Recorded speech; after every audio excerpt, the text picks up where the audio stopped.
मंगलमय मंगल करण वीतराग विज्ञान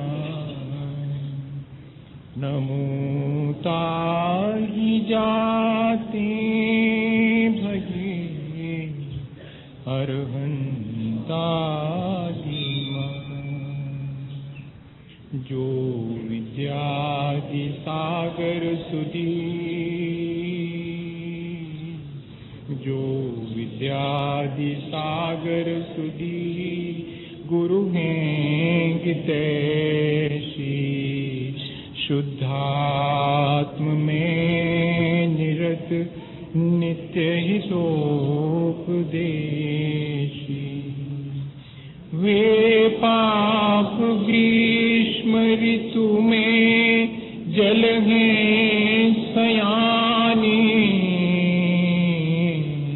पूजून हैं सतत केवल ज्ञान पाने पूजून हैं सतत केवल ज्ञान पाने। सामायिक क्षेदोपस्थापना परिहार विशुद्धि सूक्ष्म सांपराय यथाख्यात्मिति चारित्रम। अब आखिरी जो है सूत्र का चारित्र परिचय जय हो गया, फिर चारित्र और रह गया। तो कहते चारित्र 5 प्रकार का है। सामायिक चारित्र आत्मा में हमेशा लीनता रहना, आत्मलीनता का नाम ही सामायिक चारित्र है, या कि समता संहारे, हमेशा समता भाव रखना 24 घंटे, ये कहलाएगा सामायिक चारित्र। आत्मा में लीन रहना, और अगर आत्मा से लीनता नहीं हो पावे बाहर आओ तो बाहर भी समता भाव रखना, तो 24 घंटे सामायिक चारित्र। ये 6, 7, 8 और 9 गुण स्थान तक सामायिक चारित्र चलता है। और छेदोपस्थापना, अगर अपने आत्मा में लीन नहीं रह पाए और निर्विकल्प समाधि से बाहर आ गए, विकल्प हो गया, तो विकल्प होने से थोड़े बहुत दोष लगेंगे और पुनः उन दोषों का प्रायश्चित इत्यादि करके फिर से निर्विकल्प अवस्था में पहुंच गए। ये कहलाता छेदोपस्थापना, छेदे सती उपस्थापना, अर्थात कोई दोष लग जाने पर पुनः उन दोषों से निवृत्त होकर अपने आत्मा में लीन हो जाना, जो चारित्र है वो छेदोपस्थापना चारित्र कहलाता है। परिहार विशुद्धि चारित्र तो बड़ा विशिष्ट है।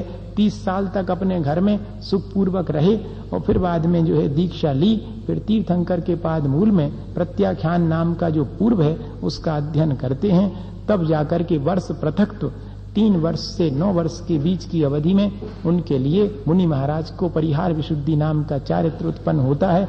इस चारित्र की विशेषता ये है कि उनके द्वारा फिर जीवन भर किसी जीव का घात नहीं होता। वे चलें फिरें, आएं जाएं, सांस लेवें, हाथ हिलावें, कोई जीव का घात उनसे नहीं होगा। ऐसा उनका निर्मल शरीर और आत्मा की स्थिति हो जाती है। और ऐसे महाराज को जो परिहार विशुद्धि संयम वाले हैं, चारित्र वाले, 2 कोश नियम से रोज गमन करना होता है। इनको चतुर्मास इत्यादि की कोई बाइंडिंग नहीं है, अनिवार्यता नहीं है। हाँ, जीवन में सुखपूर्व अच्छी गृहस्थी का आनंद लेते हुए 30 साल तक समस्त प्रकार के वैभव और सब चीजों से युक्त होकर सुखपूर्वक। 4 अंगुल अधर, परिहार विशुद्धि में 4 अंगुल अधर का तो नहीं है, लेकिन उनके द्वारा अब किसी जीव का घात नहीं होगा। परिहार विशुद्धि नहीं, हिंसा नहीं होगी उनके द्वारा। सूक्ष्म सांप्राय, जिसमें कि क्रोध आदि अन्न कषाय का तो उदय नहीं है, मात्र अकेला सूक्ष्म लोभ रह गया है, ऐसी कषाय जिस गुण स्थान में रहती, जिस वो सूक्ष्म सांप्राय चारित्र कहलाता है। यथाख्यात चारित्र तो यही है कि जिसमें किसी कषाय का उदय ही नहीं है। यथाख्यात जैसा आत्मा का स्वभाव है वीतराग, उसी में लीन है। चारित्र किसे कहते? कषाय के अभाव का नाम चारित्र है। जितनी जितनी कषाय घटती जाए उतना उतना चारित्र है। परिभाषा तो ओरिजिनल ये है। अपन क्या कहते कि जितने नियम बढ़ते जावें, जितने व्रत बढ़ते जावें, वो चारित्र है, जी व्यवहार है। अंतरंग में जितनी कषाय कम होवे उतने व्रती कहलाएंगे अपन। ऐसा नहीं कहलाएगा कि आपने 5 अणुव्रत ले ले सुव्रती, वो तो मोटा हिसाब है, चरणानि योग की पद्धति है। करणानि योग की पद्धति से देखेंगे तो क्या कहते कि अंतरंग में जितनी कषाय चली गई, अब अनंतानुबंधी चली गई, अब प्रत्याख्यान चली गई, प्रत्याख्यान चली गई, उस हिसाब से जो है आपका चारित्र, और सारी कषाय चली गई तो यथाख्यात चारित्र आ जाएगा इस तरह से। अच्छा, ये जो चारित्र हैं सामायिक, छेदोपस्थापना, परिहार, विशुद्धि, ये तीनों चारित्र कहां से शुरू होंगे? तो जहां अनंतानुबंधी चली गई, अब प्रत्याख्यान और प्रत्याख्यान भी चली गई, छठे सातवें गुण स्थान में मात्र संजुलन कषाय है, वहीं पर सामायिक चारित्र, छेदोपस्थापना और परिहार विशुद्धि ये रहेंगे। परिहार विशुद्धि तो छठे सातवें गुण स्थान में ही रहेगा, लेकिन सामायिक और छेदोपस्थापना छठे गुण स्थान से लेकर के 9वें गुण स्थान तक जा सकता। अब पूछो, पंचम काल में सामायिक और छेदोपस्थापना चारित्र होगा और परिहार विशुद्ध नहीं, केवली श्रुत केवली तीर्थंकर तो कोई है ही नहीं, तो कहां से होएगा पंचम काल? और न सूक्ष्म सांप्राय न यथाख्यात, मात्र सामायिक और छेदोपस्थापना दो ही हैं वर्तमान में। अनसन आओ मोदय वृत्ति पर संख्यान रस परित्याग विविक्त सय्यासन काय क्लेशा बाह्यम तपा प्रायश्चित विनय वैयावृत्ति स्वाध्याय उत्सर्ग ध्यानान्युत्तरम। तपसा निर्जरा कहा था तो कहती तप और बताओ क्या चीज है, बाकी तो सब बता दिया आपने। तो कहते तप दो प्रकार का है, बाह्य तप और अंतरंग तप। जिसमें अंतरंग के परिणामों की मुख्यता होवे सो अंतरंग है, और जिसमें किसी बाह्य वस्तु के छोड़ने और ग्रहण करने की अपेक्षा होवे और जो सब लोगों को दिखाई पड़े वो सब है बहिरंग तप। जिसे कि सम्यक दृष्टि भी करता और मिथ्या दृष्टि भी करता वो बाह्य तप है, लेकिन जिसको मात्र सम्यक दृष्टि ही कर सकता है वो अंतरंग तप है। हाँ, बाह्यम तपः परम दुश्चरमाश्चरंस्त माध्यात्मिकस्य तपसा परिव्रंगनार्थम। हे भगवान, आपने अपने अंतरंग तप को बढ़ाने के लिए बाह्य तप किए थे। बाह्य तप अकेले से कोई कार्य नहीं होता, अंतरंग तप के साथ बाह्य तप हो तब काम बनता है। अनशन का अर्थ सभी जानते हैं, असन का मतलब होता भोजन और अनशन मतलब भोजन चारों प्रकार का त्याग कर देना।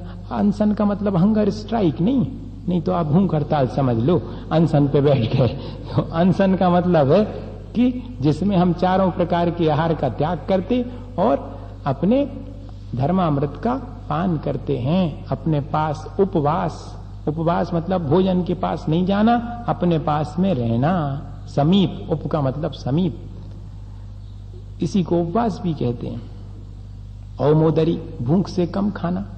भूख से कम खाने से क्या होता? कहते संयम की जागृति, दोषों के उपशम, संतोष की सिद्धि, इन सब के लिए औमोदर परिचय, औमोदर तप किया जाता। वृत्ति परिसंख्यान, वृत्ति परिसंख्यान हमने कई बार बताया कि कोई ना कोई विधि लेकर के आहार की चर्या में जाना। विधि चार प्रकार की होती है।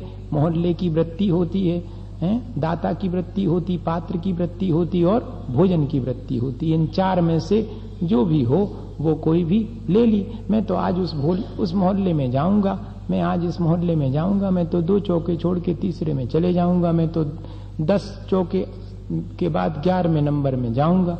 ऐसी वृत्ति ले ली, ये मोहल्ले की वृत्ति कहलाएगी। मोटा हिसाब है। इसी में ये भी सोच लिया कि 1 कलश होगा कि 1 नरियल होगा कि 2 कलश होंगे, 4 नरियल होंगे, जो भी करना हो, ये सब मोहल्ले की वृत्ति है। कितने दाता होंगे, 5 लोग खड़े होंगे कि 10 खड़े होंगे, चाहे जितने खड़े होंगे, दाता का परिसंख्यान कर लिया। और फिर पात्र का कौन से बर्तन में लेंगे, चांदी के में लेंगे कि सोने के में लेंगे, ताकि मिले नहीं। मुख्य उद्देश्य क्या है कि मिले नहीं, ऐसा उद्देश्य है। तो इसलिए ये पात्र की वृत्ति, पात्र का मतलब यहां पर बर्तन ले लेना।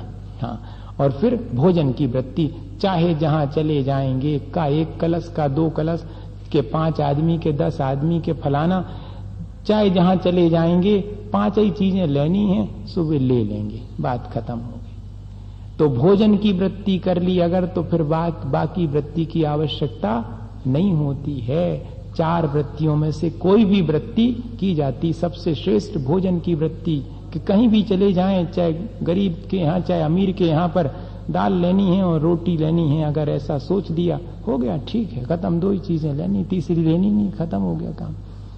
ये भोजन की वृत्ति है, ये वृत्ति परिसंख्यान है, बाह्य तप है। विविक्त सय्यासन, एकांत स्थान में और ध्यान इत्यादि करना, शयन करना। तो इससे भी कर्मों की निर्जरा होती है। काय क्लेश, धूप में, वर्षा में, शीत में बहुत प्रकार के शरीर पर आने वाले कष्टों को झेलना, ये कहलाएगा काय क्लेश। काय क्लेश का मतलब ये नहीं समझना कि शरीर को कष्ट में डालना, नहीं, शरीर पे आने वाले कष्टों को समता भाव से सहन करना, कष्ट सहिष्णु बन जाना, ये काय क्लेश कहलाएगा। अपनी तरफ से जो है विभिन्न प्रकार से शरीर को मजबूत बनाएंगे कि ये करके देखेंगे, ऐसे 1 घंटे खड़े होकर के देखेंगे, 1 घंटे जो है बैठ करके देखेंगे, एक ही आसन से हिलेंगे नहीं, जिससे कि शरीर की क्षमता बढ़े और मालूम पड़ जाए कि हम कष्ट सहन कर सकते कि नहीं। ये काय क्लेश तब कहलाएगा। कर्मों की निर्जरा के लिए है, अपने शरीर को सतावे खिलाने नहीं है ये चीजें सब।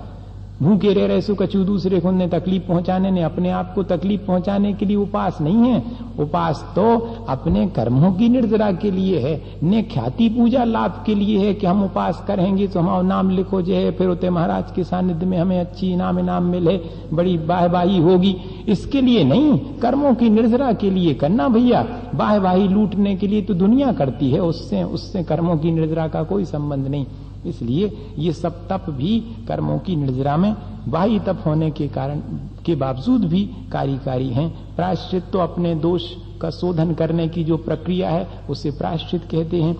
पूज्य पुरुषों के प्रति आदर भाव रखना अंतरंग से, हाँ, दर्शन ज्ञान चारित्र तप और तपस्वी जनों की हमेशा मन में विनय रखना, प्रत्यक्ष में भी और परोक्ष में भी ये विनय नाम का तप है। वैयावृत्ति, जो पूज्य पुरुष है उनकी यथायोग सेवा का भाव रखना, वो वैयावृत्ति कहलाएगी। आलस छोड़ करके निरंतर ज्ञान के अभ्यास में लगे रहना, ये स्वाध्याय कहलाएगा।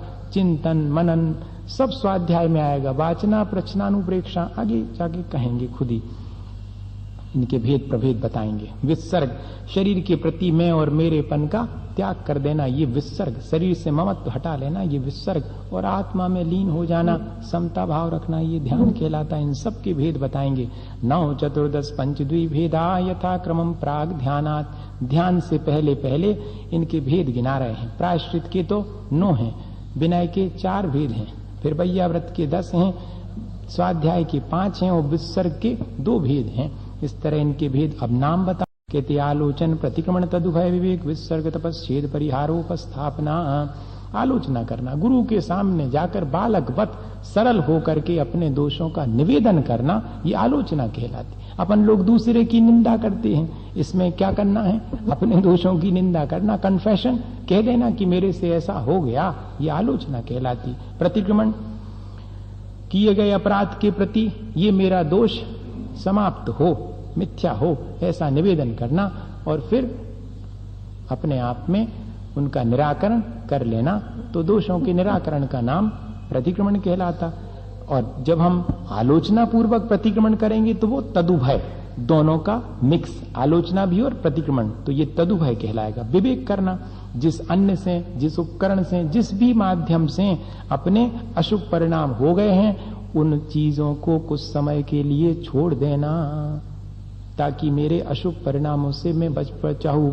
द्रव्य, क्षेत्र, काल और भाव, सभी इन चारों को, उस द्रव्य को छोड़ देना जिससे अशुभ भाव हो रहा है, उस क्षेत्र को छोड़ देना, उस काल को छोड़ देना और उन भावों को भी त्याग कर देना, ये सब विवेक नाम का प्रायश्चित है। ऐसा दिया जाता है कि देखो तुम्हारी लोलुपता इस चीज में ज्यादा है, तुम जा छोड़ दो, यही प्रायश्चित है तुम्हारा। है तुमने भूल से ये चीज ग्रहण कर ली, चलो अब एक दिन के लिए और वो चीज छोड़ो, क्योंकि तुम्हारा उसके प्रति राग भाव जागृत हो गया, तो उसी चीज को फिर छोड़ो, ये विवेक हो गया। विसर्ग, ध्यान एक निश्चित समय के लिए काय उत्सर्ग इत्यादि दे देते हैं कि इतने काय उत्सर्ग करो, उस जगह स्थान पर जाकर के, यही तप है कर्मों की निर्जरा के लिए।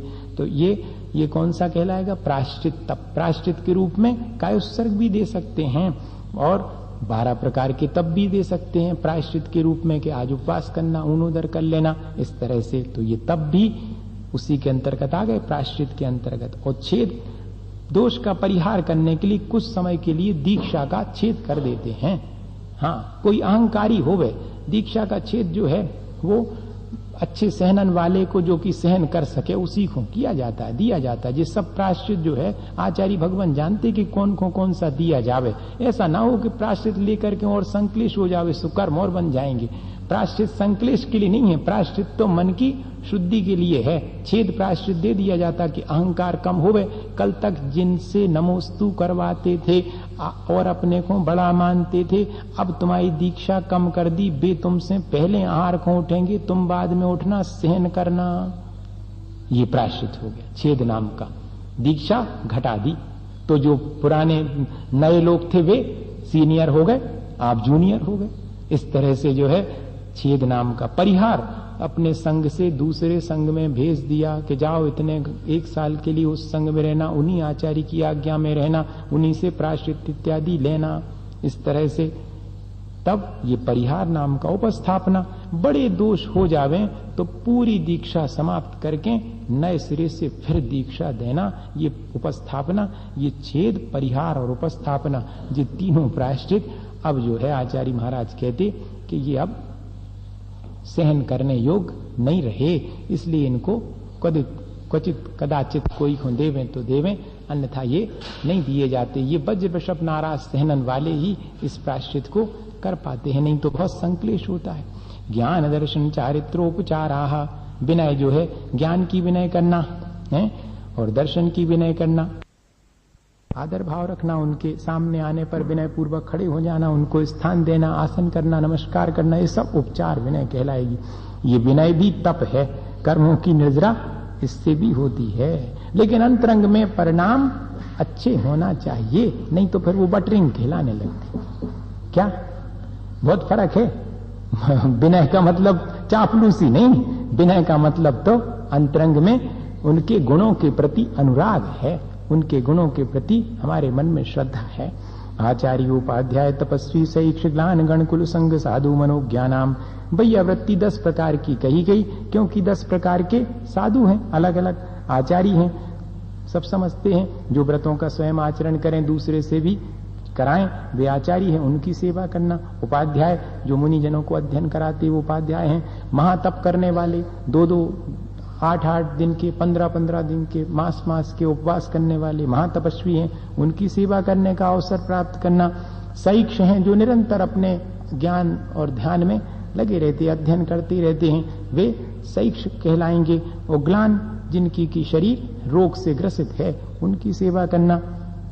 जो चिर दीक्षित साधुओं का समूह है, 2 या 3 साधुओं के जो कि चिर प्रवर्जित हैं, वर्षों से दीक्षित हैं, उनके समूह को गण कहते हैं, और 7-8 के समूह को गच्छ कहते हैं। इतना फर्क है। और कुल दीक्षा देने वाले आचार्य की जो परंपरा है वो कहलाएगा कुल, उसकी सेवा करना। संघ का अर्थ होता है 4 प्रकार का संघ, मुनि, आर्यिका, श्रावक, श्राविका, या फिर ऋषि, मुनि, यति और अनगार। ये 4 प्रकार का ऋषि कहते। किसे कहते? रिद्धिधारी मुनि महाराज को ऋषि कहते। वर्तमान में कोई रिद्धिधारी नहीं है। और यति किसे कहते? जो श्रेणी में चढ़े हुए हैं वे यति कहलाते, वे भी नहीं है। मुनि किसे कहते? मन परय ज्ञान और अवधि ज्ञान से युक्त हैं, वे मुनि कहलाते हैं, वे भी आज नहीं है। आप तो फोकट में है क्या थमाए लाने मुनि? अगर देखा जाए कहाँ है अवधि ज्ञान, कहाँ है मन परय ज्ञान, उसको कहेंगे मुनि जिसके अवधि ज्ञान और मन परय ज्ञान है। वास्तव में तो हम कौन से कहलाएंगे? सामान्य अनगार, ग्रह का त्याग करने वाले हैं। लेकिन अनगार शब्द लिखने में अच्छा नहीं लगता, इसलिए मुनि शब्द का प्रयोग उपचार से होता है, ऐसा 4 प्रकार के हैं। और साधु किसे कहते? अपन तो सामान्य रूप से सबको साधु कहते भाई जिन्होंने वर्षों हो गई दीक्षा लेकर, चिर प्रवर्जित मुनि को साधु कहते हैं। यहाँ पर ऐसी परिभाषाएं हैं भैया। और मनोज्ञ कौन है? जो दीक्षा के सम्मुख है, अभी दीक्षा बस अगले क्षण होने वाली है, ऐसे की भी सेवा वो कहलाएगा मनोज्ञ। या कि लोक में पूज्य है, जो सबके लिए, उस साधु को भी मनोज्ञ कहते हैं। इन सब की यथायोग सेवा करना। स्वाध्याय के 5 वेद हैं। वाचना, प्रच्छनानुप्रेक्षा, मनाय, धर्मोपदेशः। वाचना अर्थात गुरु के मुख से निर्दोष रीति से सूत्र का अध्ययन करना वाचना कहलाएगी। सेल्फ स्टडी का नाम वाचना नहीं है।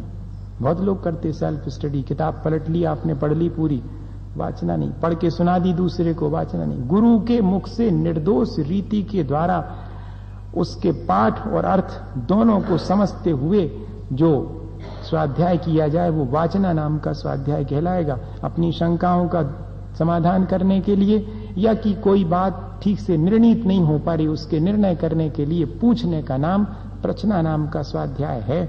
और पड़े हुए खो बार बार मन में चिंतन करने का नाम अनुप्रेक्षा नाम का स्वाध्याय है। बार अनुप्रेक्षा करने का नाम नहीं, जो अपन ने पढ़ा है उसको बार बार रिपीट करना, उसका चिंतन करना, वो अनुप्रेक्षा नाम का स्वाध्याय है। और जो पढ़ा है उसको शुद्धता पूर्वक उच्चारण करना, ये आमनाय नाम का। आज आमनाय नाम का स्वाध्याय बहुत कम देखने में, वैसे भी अनुप्रेक्षा नाम का स्वाध्याय प्रचना वाचना भी बहुत कम देखने में, एक ही देखने में आता धर्मोपदेश, जो उनको बिठा दो गद्दी पे वो बोलन लगा।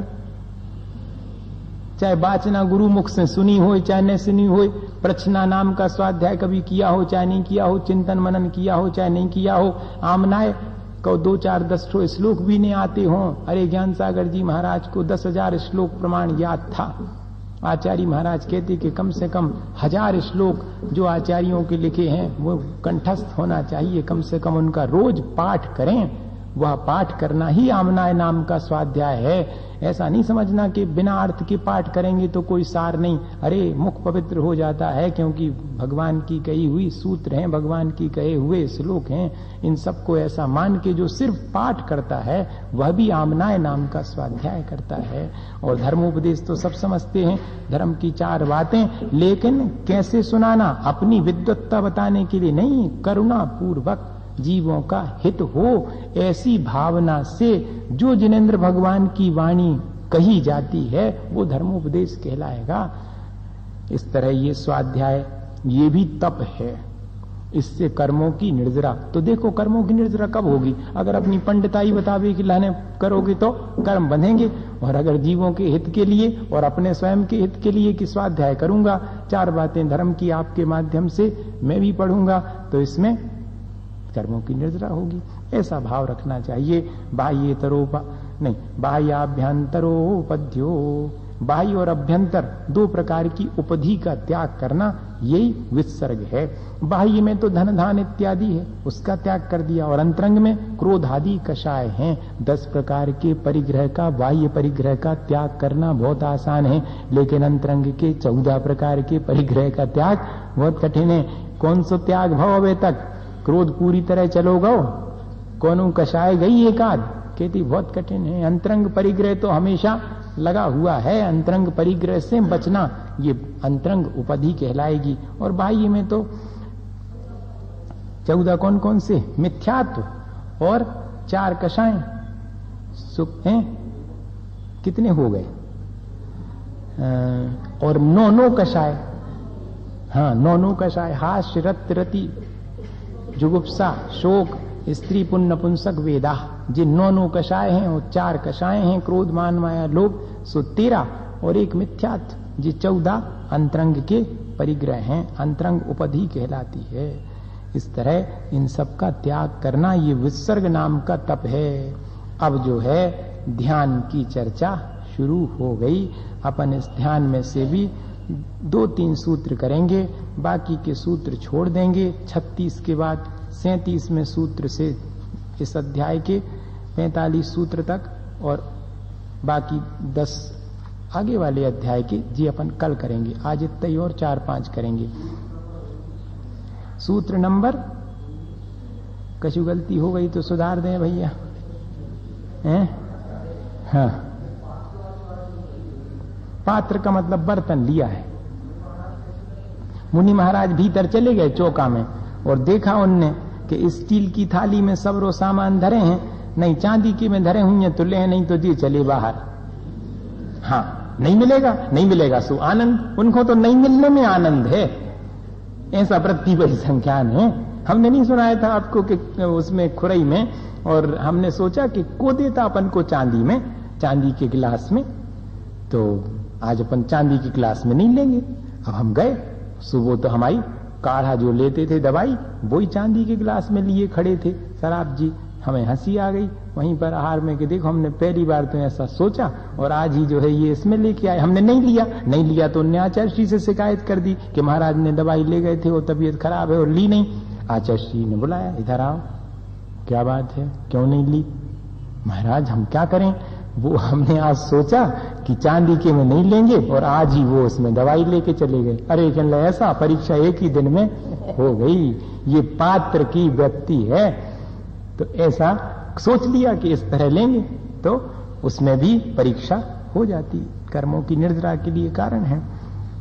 उत्तम सहनन से एकाग्र चिंता निरोधो ध्यान मांतर मुहूर्तात्। उत्तम सहनन वाले एक विषय में अगर अपने चित्त को रोक कर एकाग्र हो जावें तो जो ध्यान है वो अंतर मुहूर्त तक होता है और उससे केवल ज्ञान की प्राप्ति हो जाती है। उत्तम सहननस्य एकाग्र चिंता निरुद्धो ध्यानम अंतर मुहूर्तात्। एक अंतर मुहूर्ती हो सकता उत्तम सहनन के साथ अगर किसी एक विषय में ही एकाग्र हो गए, अपने चित्त की वृत्ति को सब तरफ से रोक करके एक विषय में एकाग्र हो गए तो एक अंतर मुहूर्त में केवल ज्ञान हो जाएगा। ध्यान यह है, वास्तव में तो ध्यान वही है जो साक्षात केवल ज्ञान का कारण है, कहना ये चाह रहे यहां पर। और वैसे अगर देखा जाए तो आर्त रौद्र धर्म शुक्लानी, आर्त ध्यान, रौद्र ध्यान, धर्म ध्यान और शुक्ल ध्यान के भेद से ध्यान 4 प्रकार का है। परे मोक्ष हेतु, आखिरी के 2 धर्म ध्यान और शुक्ल ध्यान तो मोक्ष के कारण है। इसका मतलब ये अपने आप निश्चित हो गया कि आर्त ध्यान और रौद्र ध्यान तो संसार के कारण हैं। आर्त का मतलब होता है दुख, जिसमें कि हम अंदर अंदर पीड़ा महसूस करते हैं और निरंतर उसी पीड़ा का चिंतन करते रहते, वो आर्त ध्यान कहलाता। रौद्र ध्यान क्या कहलाता? जो क्रूर भाव है, रुद्र अर्थात क्रूर, जो अपने भीतर दूसरे को तकलीफ पहुंचा करके सुख होता है, वो बड़ा क्रूर भाव है। झूठ बोल करके जो हर्ष और आनंद अपने भीतर हो अगर, तो वो अपना भाव क्रूर है, वो रौद्र ध्यान है। इस तरह ये रौद्र ध्यान है।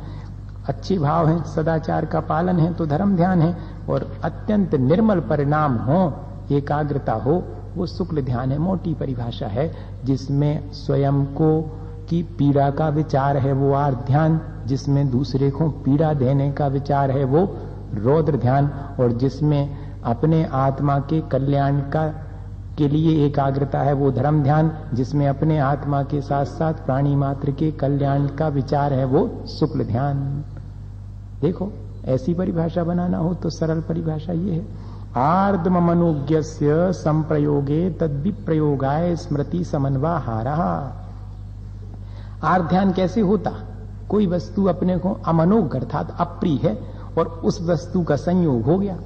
अब अनिष्टकारी अप्रिय वस्तु अपन को मिल गई तो अब निरंतर क्या विचार चलता?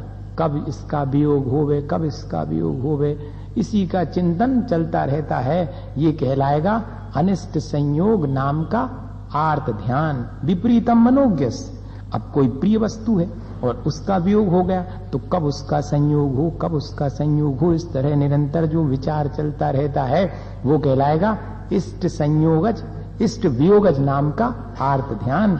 और वेदनायाश्च, शरीर में कोई व्याधि हो गई, अब हमई खोकाय हो गई और जिंदगी निकल गई, अब ये कब ठीक होगी, होगी कि नहीं होगी, इसी गुड़ा भाग में लगे हुए, तो ये कहलाएगा पीड़ा चिंतन नाम का आर्त ध्यान। ये अपन करते रहते हैं, इष्ट का वियोग होने पर, अनिष्ट का संयोग होने पर, पीड़ा होने पर, इन्हीं में अपना मन लगा रहता है घंटों, तो ये सब आर्त ध्यान है। और निदानम चा, अबे तो सब ठीक चल रहा हो, कल का पता का हुई है, कल की चिंता है, संजा की चिंता है, और ये जीवन की नहीं तो अगले जीवन की चिंता है कि पता नहीं क्या होगा। अरे पता को का करने पता, अबे उपद्रव कर हो तो आगे बिगड़ने हैं, और अबे अच्छा करोगे तो आगे अच्छा होगा। अब इसमें चिंता करने की क्या बात नहीं, सो चिंता भी कर रहे और उपद्रव भी करते जा रहे, अपने हाथ से अपना हित भी करते जाओ और कहो कि हम तो आगे के लिए चिंतित हैं बहुत। कहती नहीं, ऐसी चिंता व्यर्थ है, अच्छा करेंगे तो अच्छा होगा, चिंतित होने की बात ही नहीं। निदानम, भावी भोगों की आकांक्षा नहीं करना ये, और अगर भावी भोगों की आकांक्षा है तो वो निदान कहलाएगा। 2 प्रकार का होता, लेकिन एक प्रशस्त होता और एक अप्रशस्त होता है। आगे हमें अच्छा शरीर मिले जिससे तपस्या करें तो जी प्रशस्त है, आगे हमें सच्चे देवगुरु शास्त्र का सानिध्य मिले, हमें सम्यक दर्शन की प्राप्ति के लिए कारण मिले, इन सब का अगर हम विचार रखते हैं तो प्रशस्त वो भला है। लेकिन अपने 5 इंद्रिय के भोगों का अगर आगे संयोग होवे, ऐसी चिंता हमेशा करती रहती तो वो अप्रशस्त निदान कहलाएगा। तद विरत देश विरत प्रमत्त संयता नाम, ये जो है किस किस के लिए होता आर्त ध्यान? अविरति को तो होता ही है, देश वृत्ति को भी होता है, और प्रमत्त संयत के भी आर्त ध्यान होता है, लेकिन निदान नाम का आर्त ध्यान मुनि जनों के नहीं होता है।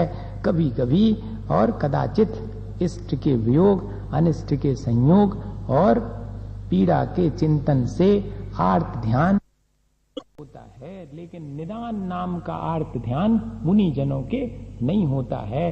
कभी कभी और कदाचित इष्ट के वियोग, अनिष्ट के संयोग और पीड़ा के चिंतन से आर्त ध्यान मुनि जनों को भी संभव होता है, लेकिन वो सामान्य जीव की जैसा नहीं होगा, विशिष्ट है। क्षण भर को ऐसा भी हो जाता है। अंतर मुहूर्त के लिए अंतर मुहूर्त से ज्यादा नहीं चलेगा। हिंसा नृतस्ते विषय संरक्षणेभ्यो रौद्रम विरत देश विरत यो। हिंसा में आनंद मानना, झूठ बोल के आनंदित होना कि कौ कैसा बुद्धू बनाया, आवारा मजा, बेपरेशान है और अपन मजे में है, तो ये सब रौद्र ध्यान है, नरक का कारण है। चोरी में आनंद मानना, उसके उपाय ढूंढते रहना कि कोई को पता नहीं लगे और हमने अपना काम कैसे कर लिया, कैसे बचा लिया, तो वो चोरी। और विषय संरक्षण, अपने 5 इंद्रियों के विषयों के संरक्षण में आनंद मानना। बताओ कौन व्यक्ति है जो ऐसा ना करता हो। 2 रुपया ज्यादा हो जावे, 100 को नोट पॉकेट में आ जावे तो फूले नहीं समाते हैं। 4 चीजें घर में ज्यादा अच्छी आ जावे तो जैसे कि बहुत बड़ी चीज मिल गई, उसी में आनंद मान रहे। कहती नहीं, क्या करना, अपने उपयोग में जितनी आती हैं वही ठीक है, नहीं तो आर ध्यान ही होगा। अब आ गई है तो उसका संरक्षण करो, संरक्षण नहीं हो पाया तो उसका वियोग होने पर फिर पीड़ा। सब तरह से जो है, जब तक नहीं थी तब तक पीड़ा, आ गई तो उसकी रक्षा करने का भाव, और नहीं रही सो फिर पीड़ा। कहते इसलिए रौद्र ध्यान विषय के संरक्षण से भी होता। ये किसको होता? कहते अविरति को होगा और देशव्रति अणुव्रति को, महाव्रति को ये रौद्र ध्यान नहीं होता। आज्ञा पाय विपाक संस्थान विचयाय धर्म्यम। 4 प्रकार का धर्म ध्यान है। आज्ञा विचय, विचय का मतलब है विचार करना है। किसी पदार्थ का विचार करते समय ऐसा चिंतन करना कि इस विषय में जिनेंद्र भगवान ने जैसा कहा है वो ही सही है, हमारी छोटी सी बुद्धि में कुछ समझ में आ नहीं रहा, लेकिन जैसा जिनेंद्र भगवान ने कहा सोई सही है। ये आज्ञा विचय नाम का धर्म ध्यान है।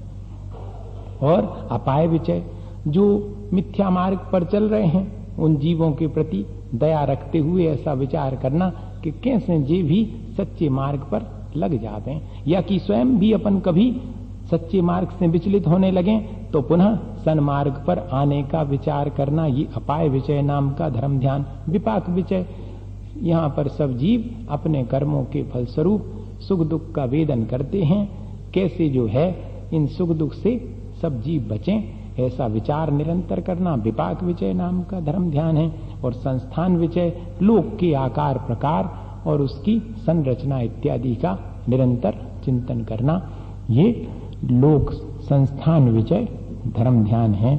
इस तरह अपन ने 3 ध्यानों की चर्चा कर ली। शुक्ल ध्यान रह गया, कल शुक्ल ध्यान भी करेंगे और फिर मोक्ष भी। साधु अवस्था में निदान किया, ऐसा आता है। निदान बंद होना अलग बात है और निदान ध्यान होना अलग बात है। दोनों में अंतर। अपन अब चूंकि समय बहुत नहीं है इसलिए निदान शल्य, ये 3 चीजें हैं, निदान शल्य, निदान ध्यान और निदान बंध, ये अलग अलग हैं। तो निदान ध्यान नहीं होगा। 48 मिनट तक ऐसा नहीं चलेगा, क्षण भर के लिए है। और कुछ कह रहा था कोई? धर्म ध्यान शुक्ल ध्यान मिथ्या दृष्टि को नहीं, सम्यक दृष्टि को ही होगा। संसारी जितने भी जीव हैं घर गृहस्थी में आर्त ध्यान रोध ध्यान ही होता है। धर्म ध्यान तो थोड़ी देर को, जब सच्चे देवगुरु सास के चरणों में आ गए, ऐसे बैठे हुए हैं, धर्म सभा में बैठे हैं, थोड़ी देर को धर्म ध्यान हो गया, और बाकी तो 24 घंटे आर्त ध्यान रोध ध्यान है। इसलिए वर्तमान में तो आर्त ध्यान रोध ध्यान से बचने का उपाय ही करते रहना चाहिए। संसार से बचना हो तो धर्म के अवसर जहां मिले सो वहीं पर। अब तो धर्म ध्यान के नाम पर भी आर्थ ध्यान रोध ध्यान होने लगा। देख लो अपन कैसा आर्थ ध्यान होता है, नहीं होता। प्रतियोगिताएं होती, उसमें क्या होता, आर्थ ध्यान ही तो होता। जी आ गए भी हार गए, हार जीत उते भी लगी है, उते भी आर्थ ध्यान है। अगर हार गए, हमारा नाम नहीं आ पाओ तो तकलीफ है, संकलेश है, वहीं बैठे बैठे।